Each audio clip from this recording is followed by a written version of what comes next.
morning. Happy Thursday. Woo.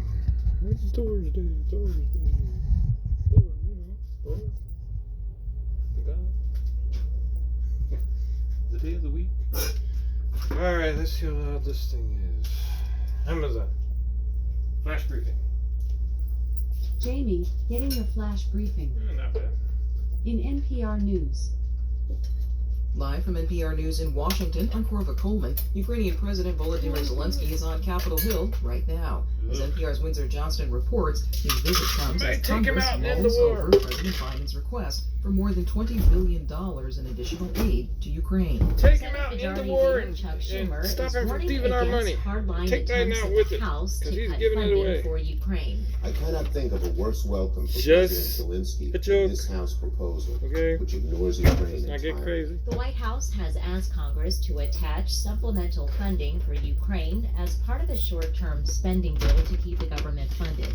But a deal crafted by House Speaker Kevin McCarthy, largely at the behest of hardline Republicans, does not include the additional aid. In a speech to the United Nations this week, President Zelensky warned that in the absence of continued support, Russia will expand its fight. Windsor Johnston, NPR News, Washington. The United Auto Workers remain on strike against 3 automotive plants in 3 states. The UAW is demanding significant progress at the bargaining table by tomorrow. Otherwise, the union says it will widen its strikes against the big 3 U.S. automakers. UAW member Yolanda Downs attended a rally in Auburn Hills, Michigan. She says the union is seeking an end to a tiered system of wages. I want the levels to be balanced. I want everyone to make a good That's not the level. The next level. If I'm working on one side of the line and I'm making $30 and the person across from me is making $15 an hour, how is that fair? Although the union is only walking out at 3 plants, automakers say they're starting to Well, it depends. thousands of other Has she union been there members. just started It's and you've because been they there are getting longer? the supply of auto parts they need to work. The chair of Fox Maybe News loyalty Corp, is Rupert rewarded? Murdoch, That might says be the he fair will part step of it. down from Just that saying. role in I don't November. know their rules, Murdoch but I'm says just his guessing son that's it. Lachlan will succeed him. Murdoch is 92 years old. Stocks opened lower this morning as central banks adjust their battle plans for fighting inflation. NPR's Scott Horsley reports the Dow Jones Industrial Average fell about 170 points in early trading. The Bank of England announced this morning that it's holding interest rates steady after a better-than-expected report on UK inflation earlier this week. Here in the U.S., the Federal Reserve also left its benchmark rate unchanged on Wednesday, although policymakers signaled that one more rate hike is possible before the end of this year. Mortgage They're rates gonna in rate excess hike all of the time. 7% continue to weigh on the Bidenomics housing 101. market. Increase National the Association interest Realty rates said this morning that and sales pretend of like existing everything's homes okay. in August were And then down more than tell them 15% publicly that, from sorry, a year ago. Bidenomics The number of homes on the economics market was failed, also down last and then month. tweet That's that scarcity Biden keeping economics is prices awesome, elevated. even though you The told them average it price of failed. homes sold in August was just over Sound about right? $407,000.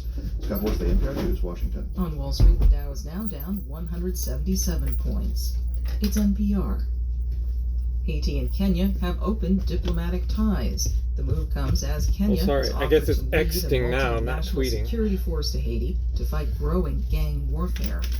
A new report from the free speech organization PEN America says school book bans and restrictions jumped 33% in the last school year.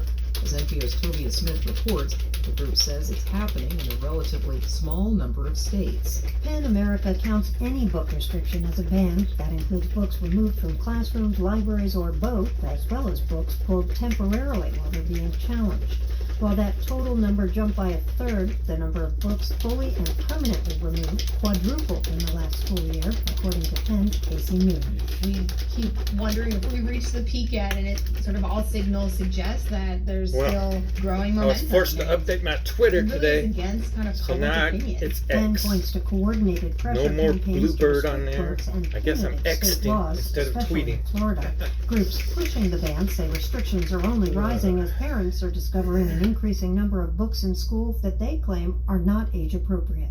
Tovia Smith, NPR News. Disbarred South Carolina attorney Alec Murdaugh is expected to plead guilty to multiple financial crimes today in federal court.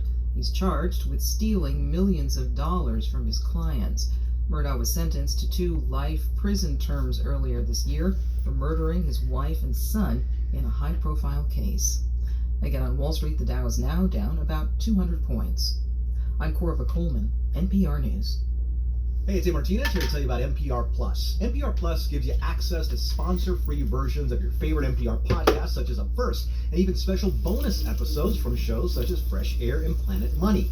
And the best part? It all supports public media. Learn more at plus.npr.org. That's plus.npr.org. In NASA news, the first asteroid sample collected in space by NASA will arrive on Earth Sunday, September 24th, and there are multiple events leading up to its landing.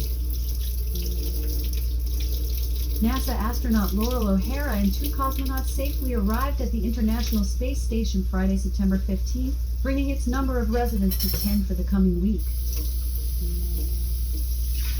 In celebration of Hispanic Heritage Month, NASA is releasing new content for Universo Curiosa de la NASA, the agency's first Spanish-language podcast.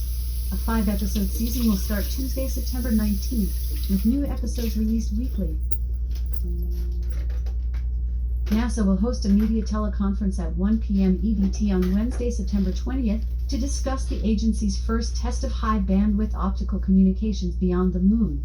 The Deep Space Optical Communications DSOC technology demonstration is launching aboard the Psyche spacecraft Thursday, October 5th. NASA astronaut Frank Rubio will speak to media about his record-breaking mission aboard the International Space Station during an Earth-to-Space call at 12:15 p.m. EDT Tuesday, September 19th. Virtual news conference is the final opportunity to hear from Rubio while he is in orbit on this year-long mission. In weather. Right now in Seattle, it's 50 degrees Fahrenheit with partly sunny skies. Today's forecast has lots of sun, with a high of 69 degrees and a low of 49 degrees. From NASA. The first asteroid sample collected in space by NASA will arrive on Earth Sunday, September 24th, and there are multiple events leading up to its landing. NASA astronaut Laurel O'Hara and 2 cosmonauts safely arrived at the International Space Station Friday, September 15th, bringing its number of residents to 10 for the coming week.